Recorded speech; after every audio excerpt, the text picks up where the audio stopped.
Okay, we're on Daf Yomi. We're at the very bottom of the Amid. Just to review what the Gemara is talking about, is the Gemara had mentioned the halacha regarding if you need to shtup the name of Hashem. Let's say you ran out of space, you wrote like a whole paragraph missing the name of Hashem. So could you just basically put the name of Hashem floating above two letters? Rav Shimon Shizuri said yes. Then you had Rav Chanina who said a new statement. We paskin like Rav Shimon Shizuri here. We paskin like Rav Shimon Shizuri called terakul. The question is, what is here? So we brought yesterday like 6 cases of statements of Rav Shimon Shizuri throughout Shas, where we paskin like Rav Shimon Shizuri, and the problem was that can't be it. Why? Because every single time when it lists the Amirayim who say we paskin Rav Shimon Shizuri, Rav Chanina is not on the list. So where was the statement? What was the statement of Rav Chanina? What was the subject of Rav Chanina when he said we paskin like Rav Shimon Shizuri? So the Gemara concludes the discussion with giving us 2 cases. Ella Amar Rav Papa, Ashida. Rav Papa says it was the case of the Shida, is like a giant chest or a carriage. And Rav Nachman Yitzchak Amar Ayayin, it's referring to wine. These are 2 different cases that we pass like Rav Shimon Shizuri. And what are these cases? Rav Papa Amar Ashida Ditnan. Okay, quick hakdama. We had this before.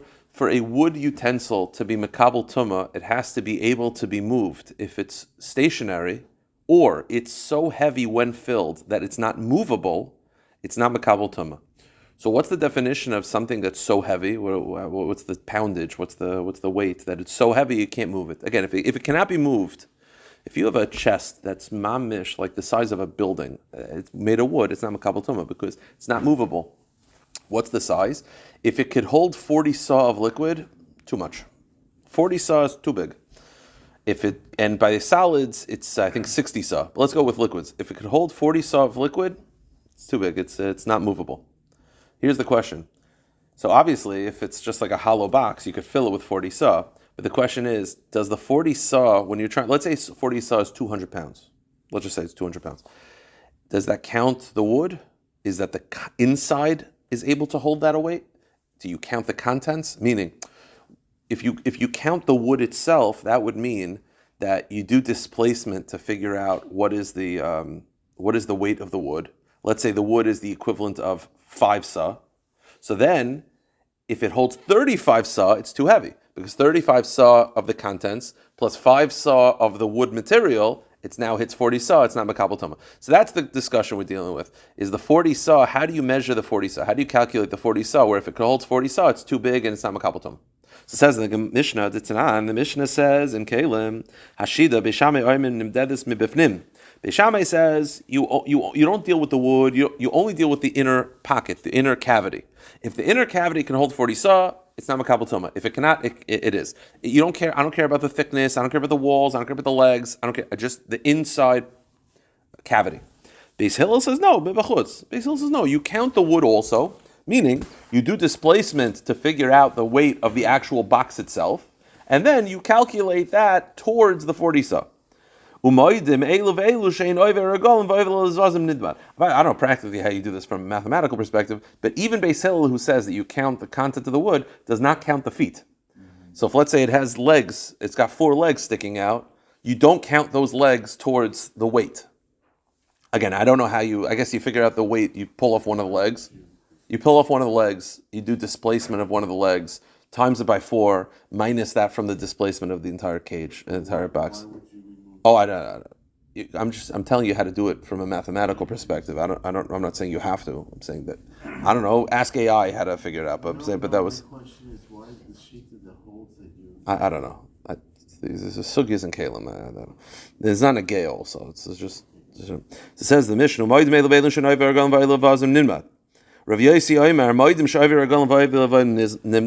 says no. They both agree that the thickness of the legs and the thickness of the lip is measured. Beineim in nidmad. But says Rav Yossi, you know what's not counted? The airspace in between the legs. Meaning, let's say you have a leg of a table, right? No, I don't know, a leg of a chair, the legs.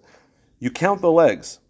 But I could have argued, there's such a metzias, that maybe we look at it as if the bottom of the container goes down, and instead of having 4 legs, we look at it as if that's the bottom. No, says Rav Yossi, we don't do that. Okay. Comes the Gemara of Mishnah Vayter. Ubeineim ein nimnad. Rav Shimon Shazuri Oimer, im hoyu raglayim gavoyim tefach ein b'neim nimnad. V'im la b'neim nimnad. Says Rav Shimon Shazuri, if the length of the legs is less than a tefach, so let's say it's just 2 inches down, then what we do is we draw an imaginary line, and we count the airspace in between the legs as well. That's Rav Shimon Shazuri Shita, and that's the case that Rav Chanina said we pass on Rav Shimon Shazuri. Okay. Wow. Rav Nachman Yitzchak says, another case, a yain, it's referring to wine. This is referring to the halacha that when it comes to tumah, normally it goes a degradation, it goes down. Like a rishon touches something, comes a sheni touches something shlishi revi. Except by liquids.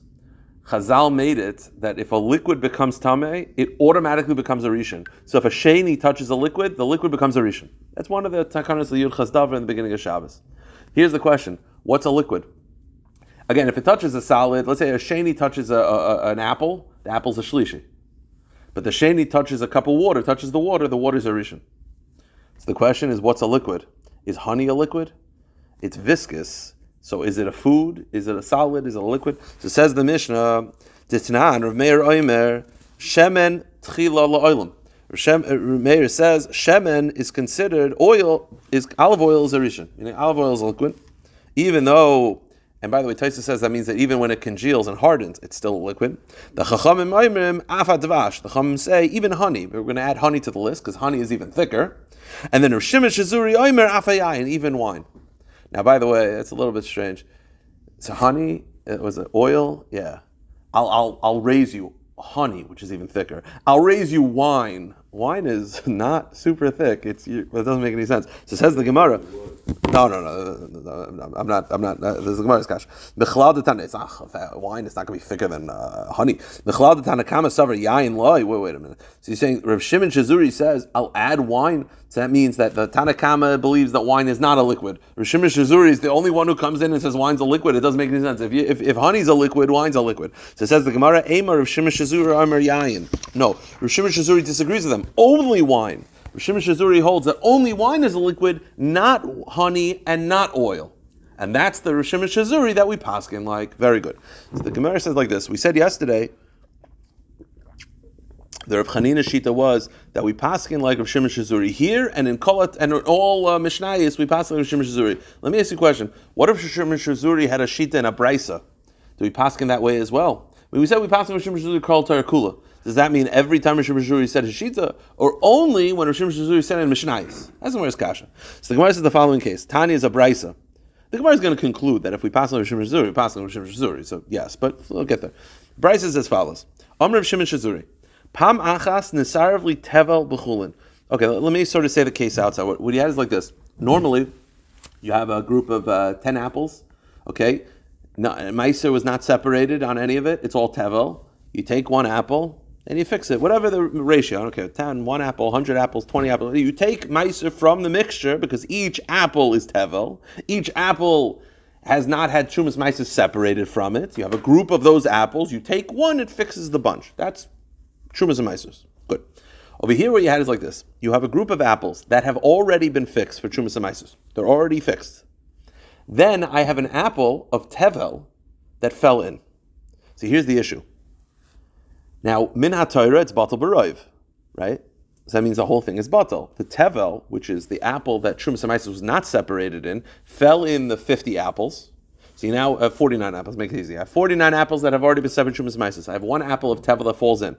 Min HaTorah, it's fine, it's Batal B'Roiv. The Rabbanon said it's not Batal. So that means that mid the Rabbanon, we have a problem here. Here's the question, what do I do? So you'll say, okay, take an apple out of the thing. But here's the problem. You have in this group 49 apples that are completely putter, because they've already been fixed. You have one apple that's chayiv.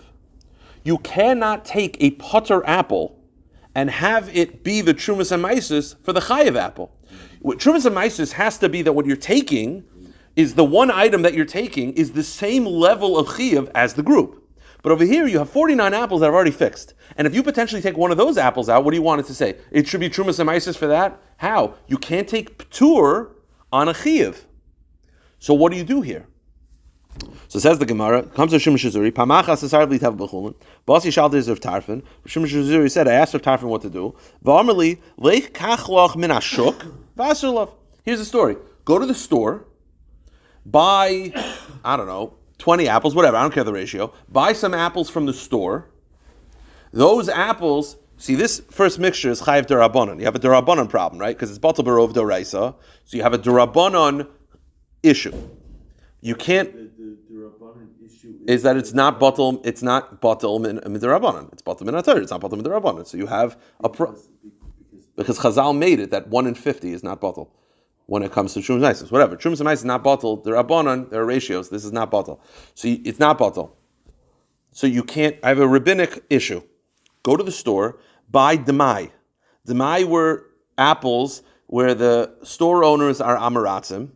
Now we paskin Minatorah is probably fine because even Amaratzim separate Trumas and Maisis, but the rabbis did not trust those store owners. So you have those apples are Durabanan. You have this mixture Durabanan, this mixture Durabanan. Take one from Group A and have in mind Tapata Group B. It's a good eitzah, right? They're both now on the same madrega. They're both Durabanan. Good, beautiful. That was what Shimon Shizuri said. Says the Gemara. Now the Gemara speaks it out. Kasavar deraisa beruba batal. The first mixture is batal beroiv, but it's a rabbinic issue. So Group A is a rabbinic issue.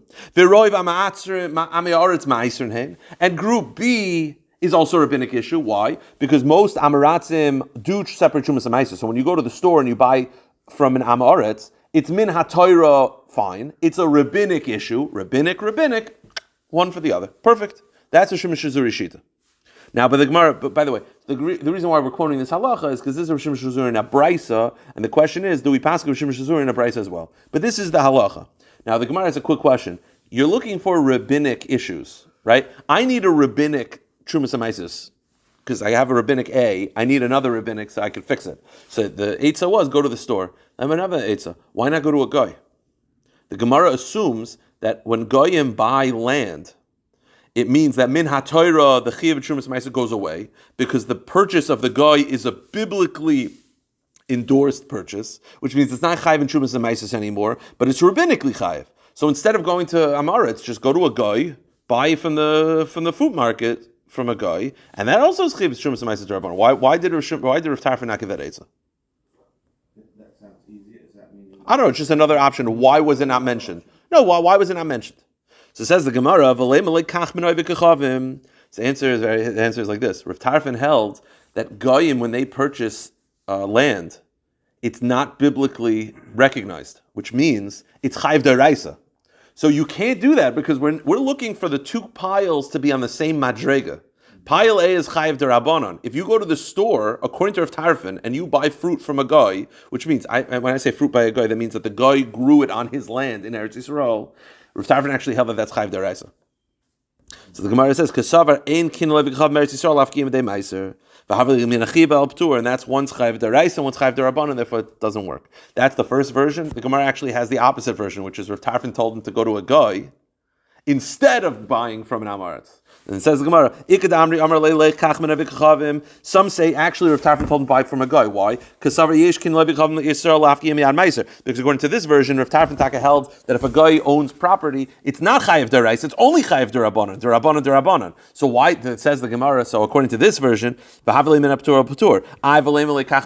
to this version, why not just buy from amaratzim? Because according to this version, Rav Tarfon actually held roiv amaratzim do not separate trumas and maisers, which means if you buy from an amaretz, it's a suffix d'oraisa, and therefore it's not a chayiv d'Rabbanan. It's worse than just a standard chayiv d'Rabbanan. It's a suffix d'oraisa, which he holds suffix d'oraisa l'chumra min haTorah. So according to this, buying from amaretz would actually not help. Okay, kasavar ein roiv amaratzim meiser. So the question what? I'm sorry. Is there a kinyan? How do we pass it? I think we pass in that it's pater min haTorah. That's all like heter mechira thing of that. Meaning that if a guy purchases something, it's biblically endorsed. meaning it's biblically recognized. So says the Gemara, Shalach le Rav Yemar bar Shalami el Rav Papa, had Amar Ravin bar Rav Chanina, Amar Ulam Rav Chanina, halach Rav Shimon Shazuri, the loy idol kamak Shimon Shazuri halacha.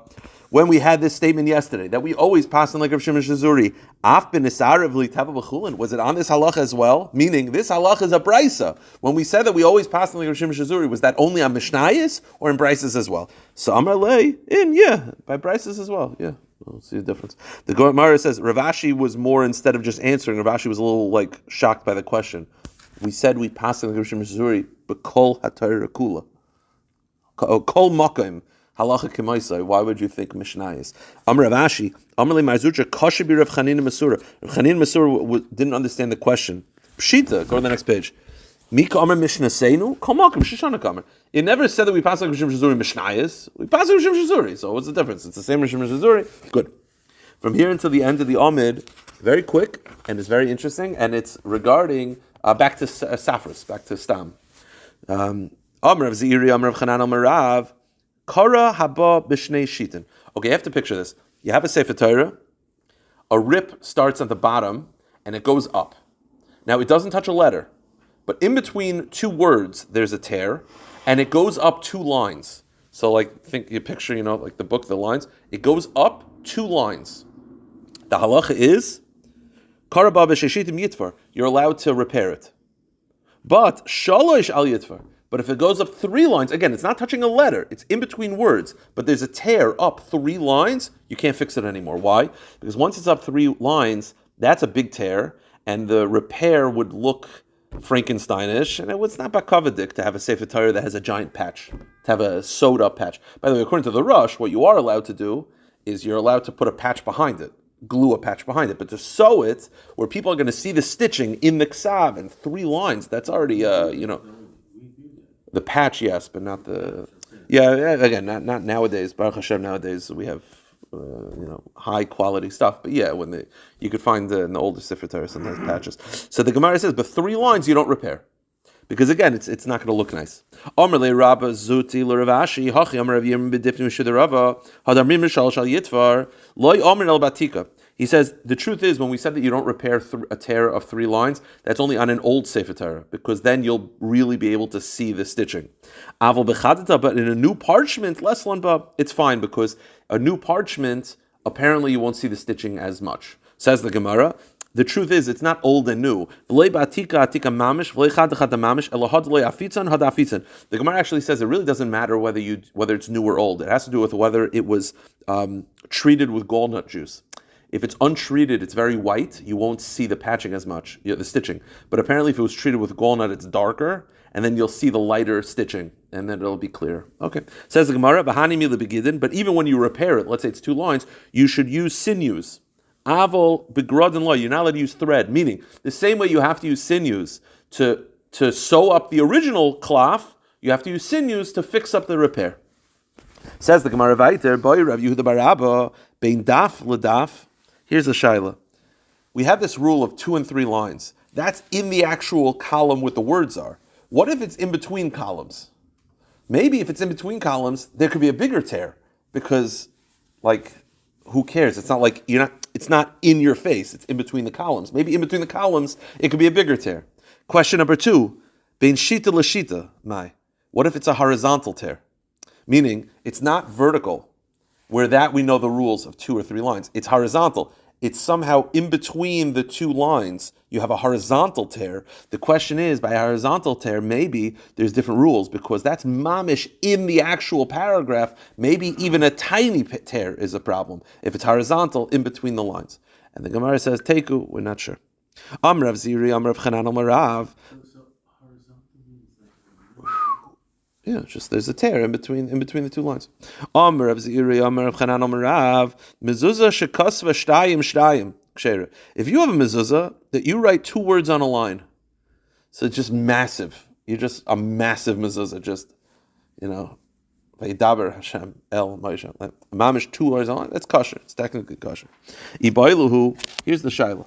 What if in the font? This is in the font option. This is a poem. What the font? There's Justified, which is like that. What's the other one where it's like a brickwork? No, it's like Oh, come on. I know. I'm looking for the wording of it. No, you have the time. I don't care about the diagram. Okay, I don't. No. You shush it. You shush it. It's called Safer. Oh, okay. Apparently, in Dafka writer, it's called Safer. I can't imagine that's how Microsoft Word describes it. But it's basically one word, two words, and then one word. So it's like says the Gemara. I'm sorry. Let's say you wrote the mezuzah like this: two words on one line, then three words on the next, then one word. So it's like it's like the shira. It's like a box pattern. So the Gemara wants to know: is that a problem? So it's like a poem, beautiful. It's even nicer. Imamish made it like a shira, right? The same way in the shira, it's like different formation. So Imamish made it like small, big, medium, big, small, and Rashi has a picture of the lines. So okay, kosher. Says the Gemara in Mezuzah. Says the Gemara, we have a kasha, asak shira shir kamaisa psula, but doesn't the Brisa say that it's possible? So, meaning that if I take a ksav and make it like a shira, or I take the shira and I write it like a full box, that it's possible. Says the Gemara, kitani hi b'sefer Torah. It's possible by a sefer Torah, but by a non-sefer Torah, it's kosher. Itmar nami, amar Rav Chana, amar Rav Yochanan, v'amri lo amar Rav Chacha bar Rav Yochanan. Mezuzah she'asa shtayim v'shalosh v'achas kshera. If you make a mezuzah in this font formation, it's kosher. Uvachel, you know what is possible? Kuba. You're not allowed to make it a tent, a pyramid. You cannot write the mezuzah in a pyramid shape. That is not allowed. Uvachel yesana kizanav, and you're not allowed to make it like a tail, which is an inverted pyramid. So that's the inverted pyramid. That's also a problem. Amrav Chizda, we'll end with this. So the basic concept is the last words of the mezuzah is al haaretz. Kimei Shemayim al haaretz. So al haaretz are the last two words. Says the Gemara, b'shita achrayna. The last two words have to be on their own line. Their own line. Al haaretz is always on their own line. So here's the question though.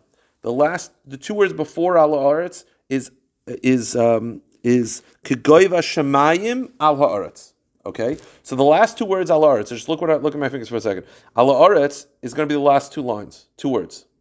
Is it going to be at the beginning of the line? So the second to last line ends off with kigoiva shemayim, and then the next line is al haaretz, like a regular book. So the words al haaretz and shemayim are not near each other. Or perhaps we weirdly put in like tab. We move it over so that the last line, the first part of the line is blank, the end of the line is ala aretz, and it's under the words kigoy v'shamayim. Those are the two choices. And what's the explanation? Manda amar b'sayv shita, the one who says that you actually put the last line, so the second to last line ends off kigoy v'shamayim, you go to the next line, but you skip it all the way to the end, and you put ala aretz under kigoy v'shamayim, and what's the pshat? Kigoy v'shamayim ala aretz is to tell you, is kigoy v'shamayim ala aretz, meaning that HaKadosh Baruch Hu is, the heaven is above earth, and the explanation they bring like this. This is to suggest the pasuk is expressing the distance in heaven and earth in times of height.